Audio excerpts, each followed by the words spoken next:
Kalena dhammat sawanang etamang kalamuttamang. Kali ini pembacaan buku masih bersumber pada buku Hidup Sesuai Dhamma yang diterbitkan oleh penerbit Dian Dharma dengan penterjemah Saudari Kalyani Kumiai SE.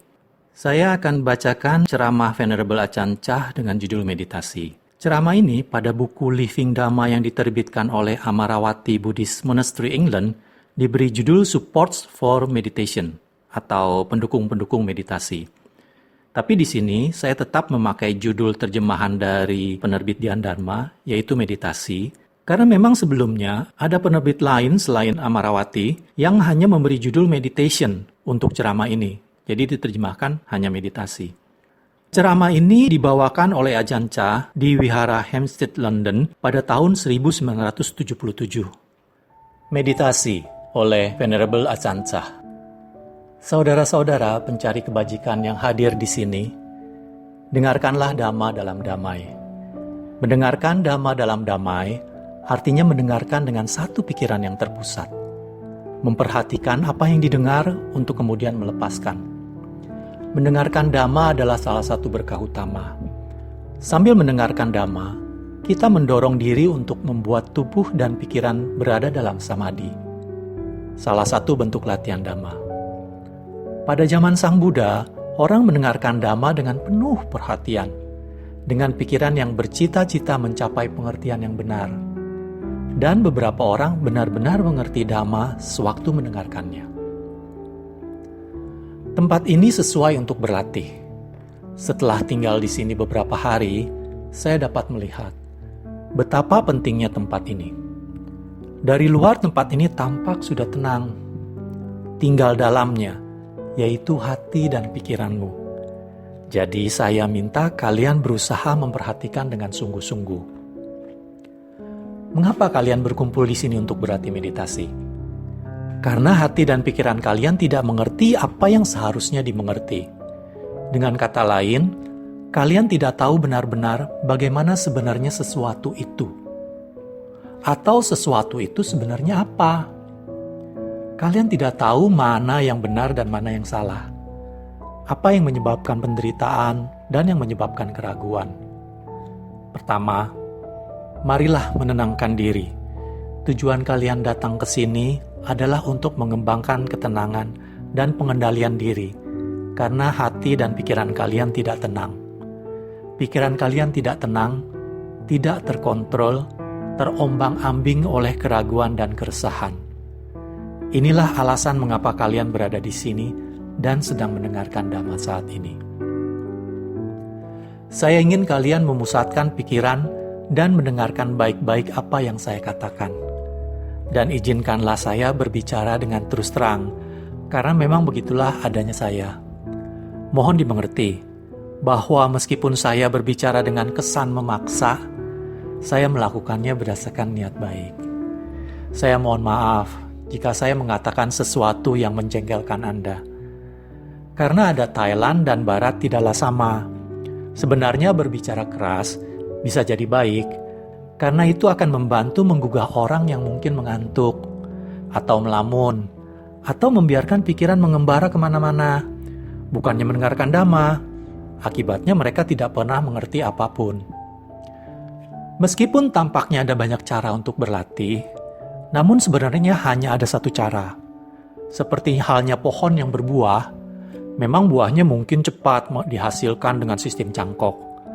Tetapi pohon itu sendiri tidak akan menjadi pohon yang kuat dan mampu bertahan lama. Cara lain adalah dengan menanam dari biji, yang akan menghasilkan pohon yang kuat dan ulet. Demikian juga dengan latihan. Ketika saya dulu mulai berlatih, saya sulit memahami hal ini. Selama saya masih belum mengerti apa sebagai apa. Meditasi duduk adalah suatu siksaan. Bahkan terkadang membuat saya menangis. Kadang saya menargetkan terlalu tinggi. Kadang terlalu rendah. Tidak pernah seimbang. Berlatih dalam damai berarti menempatkan pikiran tidak terlalu tinggi dan tidak terlalu rendah, melainkan pada titik keseimbangan. Saya dapat melihat bahwa hal ini sangat membingungkan kalian semua. yang datang dari berbagai tempat dan berbagai macam latar belakang latihan dari berbagai guru. Ketika datang berlatih di sini, kalian pasti terganggu dengan berbagai macam keraguan. Guru yang satu mengatakan kalian harus menggunakan metode ini. Yang lain menganjurkan metode yang lain lagi. Kalian bertanya-tanya, metode mana yang harus dipakai? Ragu akan inti latihan, hasilnya adalah kebingungan. Begitu banyak guru dan ajaran sehingga seseorang tidak tahu bagaimana menyerasikan latihannya.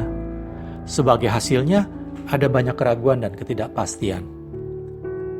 Kalian harus berusaha agar tidak berpikir terlalu banyak.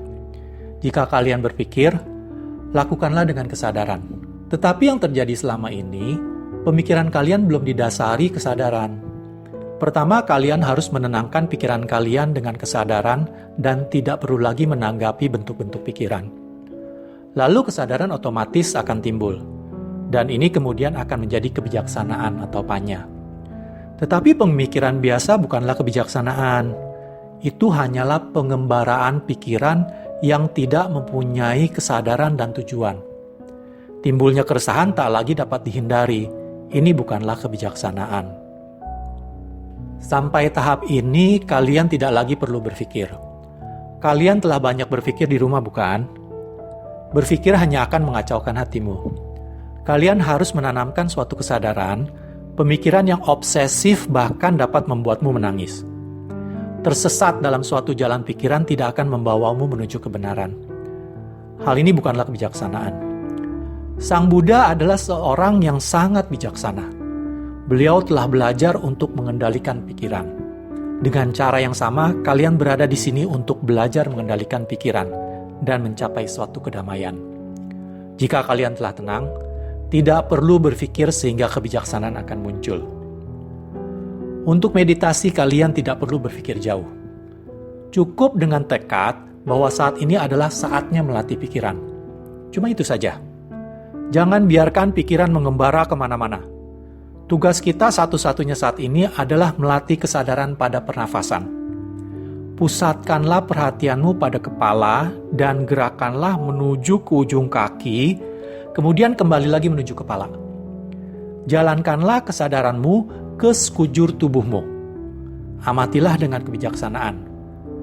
Kita melakukan ini untuk memperoleh pengertian tentang bagaimana adanya tubuh ini. Kemudian mulailah meditasi. Ingat bahwa saat ini satu-satunya tugasmu hanyalah mengamati masuk keluarnya nafas. Jangan memaksakan nafas menjadi lebih panjang atau lebih pendek dari biasanya. Biarkanlah saja. Jangan menekan nafas, biarkanlah ia mengalir dengan teratur. Berlatihlah tarikan dan hembusan nafas. Sewaktu melakukan ini, kalian harus mengerti bahwa kalian melepas. Tetapi harus tetap ada kesadaran. Kalian harus terus menjaga kesadaran ini. Biarkan nafas masuk dan keluar dengan leluasa dan wajar. Pertahankan keteguhan hati bahwa saat ini kalian tidak punya kewajiban dan tanggung jawab yang lain, selain memusatkan perhatian pada objek meditasi. Pikiran tentang apa yang akan terjadi atau gambaran-gambaran apa yang akan timbul selama meditasi akan terus bermunculan. Tetapi biarkan mereka menghilang sendiri.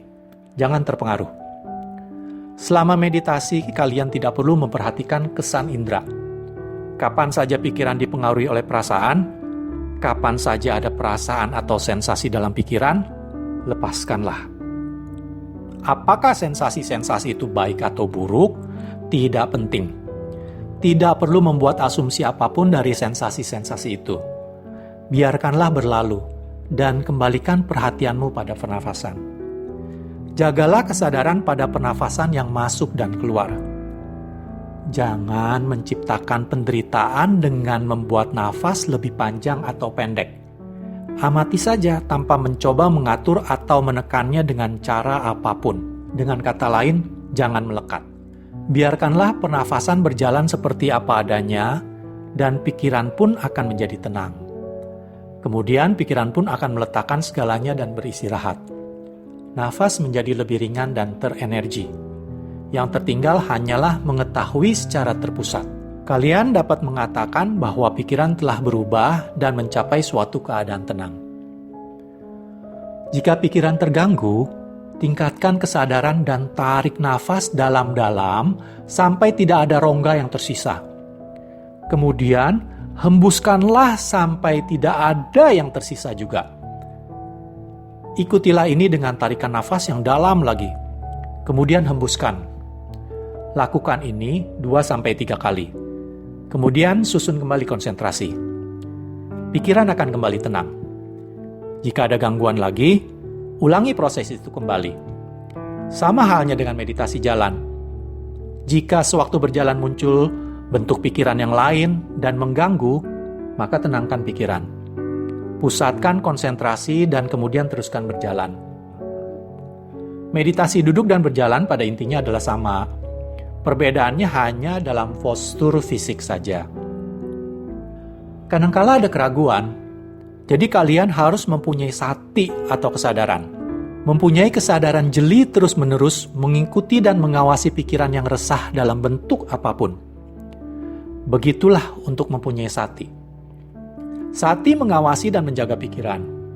Kalian harus tetap menjaga pengetahuan ini dan tidak sembrono atau serampangan, bagaimanapun kondisi pikiranmu. Caranya, biarkan sati atau kesadaran mengatur dan menguasai pikiran. Sekali pikiran telah berpadu dengan sati, semacam kesadaran baru akan muncul. Pikiran yang telah mengembangkan ketenangan senantiasa diawasi oleh ketenangan itu. Sama seperti seekor ayam yang terkurung di kandangnya, ayam itu tidak dapat berkeliaran di luar, tetapi masih dapat mondar-mandir dalam kandangnya. Mondar-mandir itu tidak akan menimbulkan masalah, karena dibatasi oleh kandang. Demikian juga kesadaran yang timbul saat pikiran mempunyai sati dan tenang tidak akan menimbulkan masalah. Pemikiran atau sensasi yang terjadi pada pikiran yang tenang tidak dapat menyebabkan gangguan atau kerusakan. Beberapa orang tidak ingin mengalami pikiran atau perasaan sama sekali. Ini keterlaluan. Perasaan tetap timbul sekalipun pada waktu pikiran tenang. Pikiran mengalami sekaligus perasaan maupun ketenangan, tanpa terganggu. Pada saat ada ketenangan semacam ini, tidak akan ada akibat yang merugikan. Masalah timbul saat ayam lepas dari kandangnya. Sebagai contoh, kalian mungkin sedang mengamati nafas kalian ketika tiba-tiba pikiran kalian melayang kembali ke rumah atau mengembara ke tempat lain. Yang mungkin setelah setengah jam atau lebih, baru kalian sadari bahwa sebenarnya kalian harus berlatih meditasi. Kemudian kalian menyesali diri karena kurangnya sati dalam dirimu. Disinilah kalian harus hati-hati, karena disinilah ayam meninggalkan kandangnya. Pikiran meninggalkan ketenangan. Kalian harus terus menjaga kesadaran dengan sati dan menarik pikiran kalian kembali. Meskipun saya menggunakan kata-kata menarik kembali, sebenarnya pikiran itu tidak pergi kemana-mana. Hanya objek kesadarannya yang telah berubah. Kalian harus membuat pikiran tinggal di sini dan saat ini. Sepanjang ada sati, maka pikiran akan hadir. Tampaknya kalian menarik balik pikiran, tetapi sebenarnya pikiran itu tidak pergi, hanya sedikit berubah. Tampaknya pikiran pergi dari satu tempat ke tempat yang lain, tapi sebenarnya perubahan itu terjadi tepat pada satu titik. Ketika sati ditegakkan kembali, dengan sekejap kalian akan kembali pada pikiran tanpa harus menariknya dari manapun. Bila ada pengetahuan total, berarti ada suatu kesadaran yang terus-menerus serta tidak terpatahkan. Inilah yang disebut kehadiran pikiran. Jika perhatian kalian beralih dari nafas ke tempat yang lain, pengetahuan itu terpatahkan. Kapanpun ada kesadaran pada pernafasan, pikiran ada di situ. Hanya dengan nafas dan kesadaran yang terus-menerus ini, kalian mempunyai kehadiran pikiran. Harus ada sati dan sampajana. Sati adalah perhatian, dan sampajana adalah kesadaran diri. Saat ini kalian dengan jelas sadar akan pernafasan. Latihan mengamati nafas ini membantu sati dan sampajana berkembang bersama. Mereka saling bagi tugas. Mempunyai sati dan sampajana itu sama halnya seperti mempunyai 2 orang pekerja untuk mengangkat kayu yang berat. Misalkan ada 2 orang yang mencoba mengangkat kayu yang sangat berat. Tapi begitu beratnya, sampai-sampai mereka merasa tidak kuat lagi. Kemudian ada orang lain yang dikaruniai niat baik, melihat mereka dan cepat-cepat menolong. Demikian pula, bila ada sati dan sampajana, maka panya atau kebijaksanaan akan muncul di tempat yang sama untuk membantu. Kemudian ketiganya saling mendukung. Dengan panya atau kebijaksanaan, akan didapatkan pengertian mengenai objek sensasi. Misalnya, selama meditasi, objek sensasi muncul dan menyebabkan timbulnya perasaan dan suasana hati. Kalian mungkin mulai memikirkan seseorang teman, tapi kemudian panya atau kebijaksanaan harus segera muncul dan mengatakan, tidak jadi masalah, lupakan, atau berhenti. Atau jika timbul pikiran kemana kalian akan pergi besok, maka reaksi yang terjadi seharusnya, saya tidak tertarik, saya tidak ingin membebani diri dengan hal-hal semacam itu. Mungkin kalian akan mulai memikirkan tentang seseorang, maka kalian harus mengatakan, tidak, saya tidak mau terlibat. Lepaskan saja. Atau, semua ini tidak pasti dan tidak akan pernah pasti. Beginilah kalian harus menghadapi hal-hal yang timbul selama meditasi. Mengenali mereka sebagai tidak pasti, dan tetap menjaga kesadaran. Kalian harus melepaskan segala bentuk pemikiran, percakapan batin, dan keraguan-raguan.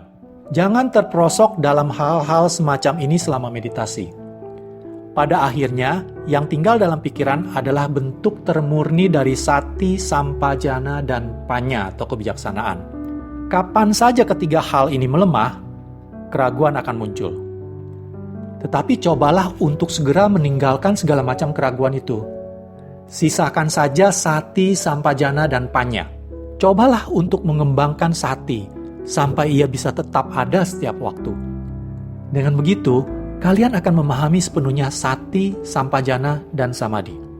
Memusatkan perhatian pada tahap ini, kalian akan melihat sati, sampajana, samadhi, dan panya bersama. Setiap kali kalian terpesona atau tertarik oleh objek sensasi luar, kalian akan mampu mengatakan, ini tidak pasti. Bagaimanapun juga mereka hanyalah halangan-halangan yang harus disingkirkan sampai pikiran menjadi bersih. Yang harus tertinggal hanyalah sati atau kesadaran, sampajana atau kesadaran yang jernih, samadhi, pikiran yang teguh dan tidak ragu-ragu, dan panya, kebijaksanaan. Untuk sementara waktu, saya hanya mengatakan ini saja tentang subjek meditasi ya. Sekarang tentang alat bantu dalam berlatih meditasi.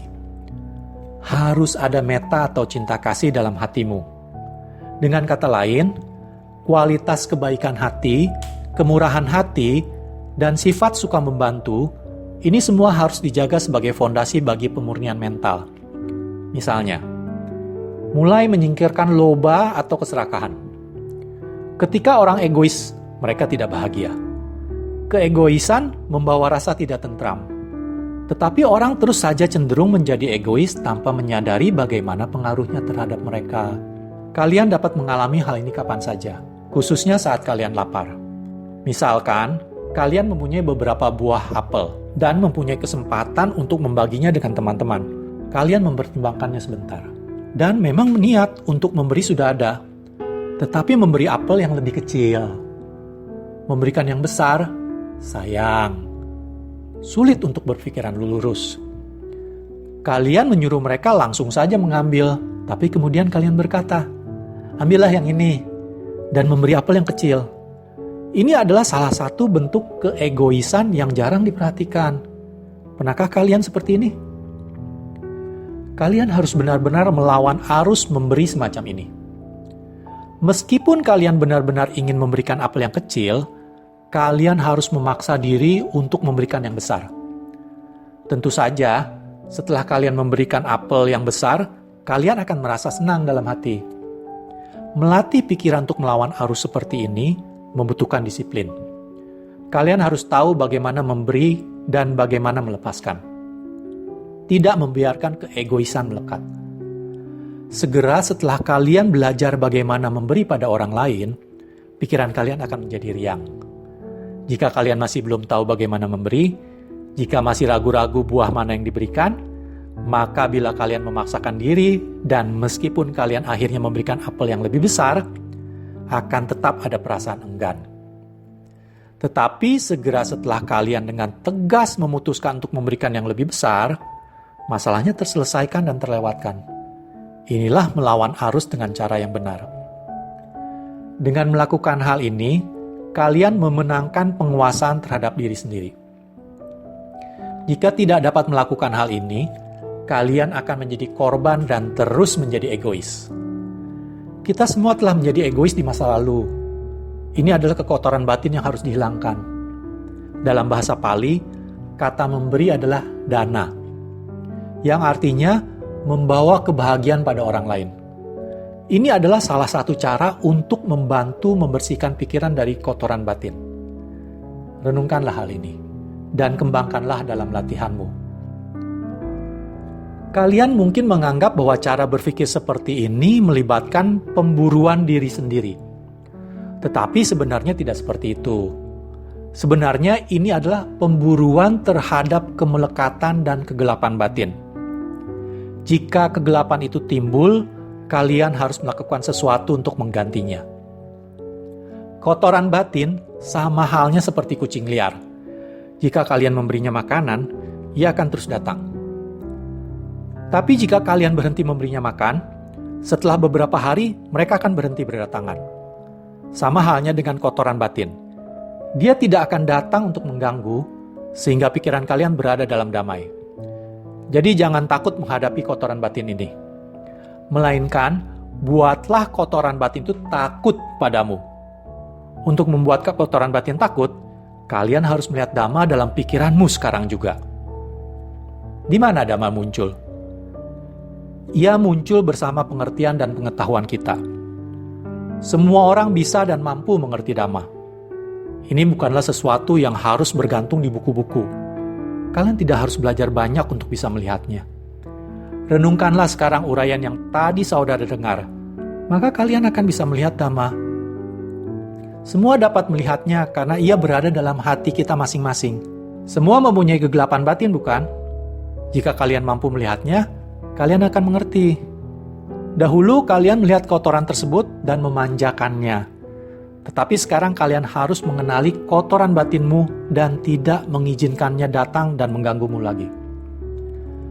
Latihan pokok yang lain adalah pengendalian moral atau sila.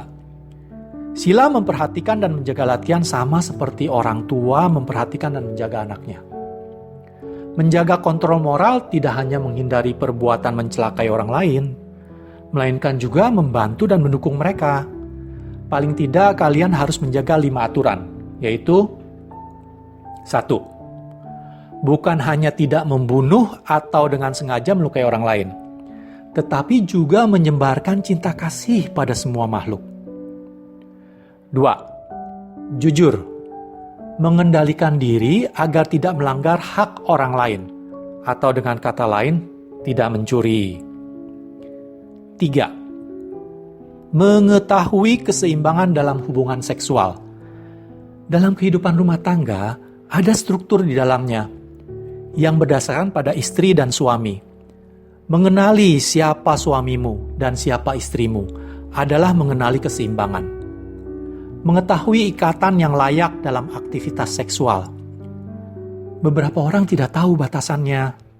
Satu suami atau satu istri tidak cukup. Mereka harus mempunyai yang kedua, ketiga. Menurut saya, satu partner pun cukup. Jadi punya 2 atau 3 semata-mata hanyalah pemanjaan diri. Kalian harus berusaha membersihkan pikiran dan melatihnya untuk mengerti keseimbangan. Mengetahui keseimbangan adalah kemurnian sejati. Tanpa ini, maka tingkah laku kalian tidak ada batasnya lagi. 4. Jujur dalam berkata-kata. Ini adalah salah satu alat untuk menghilangkan kotoran batin. Kalian harus jujur dan lurus. Harus berkata-kata yang benar dan nyata, tidak memfitnah. 5. Menahan diri agar tidak terlibat dengan yang memabukkan atau yang mendatangkan ketagihan. Kalian harus bisa menguasai diri dan memilih untuk tidak terlibat dalam hal-hal semacam ini sama sekali. Orang sudah cukup dimabukkan oleh saudara, teman, harta benda, dan sebagainya. Itu saja sudah cukup. Tanpa harus memperburuk keadaan dengan memakai barang-barang yang memabukkan. Hal-hal semacam itu hanya menggelapkan pikiran. Mereka yang sudah memakai dalam jumlah besar harus mencoba untuk perlahan-lahan mengurangi dosis dan pada akhirnya berhenti sama sekali. Ketika memakan makanan yang lezat, jangan terlalu larut dalam kelezatan. Perhitungkan jumlah yang harus dikonsumsi menurut kebutuhan. Jika terlalu banyak, kalian akan mengalami kesulitan. Mungkin saya harus minta maaf. Tetapi perkataan saya ini adalah demi kepentingan Anda, supaya kalian bisa mengerti apa yang baik dan apa yang buruk bagi kalian. Kalian perlu tahu sesuatu itu sebenarnya apa. Apakah hal-hal yang menekan kalian setiap saat? Tindakan-tindakan apa yang menyebabkan tekanan ini? Perbuatan baik membawa akibat yang baik, dan perbuatan buruk membawa akibat yang buruk. Inilah penyebab-penyebabnya.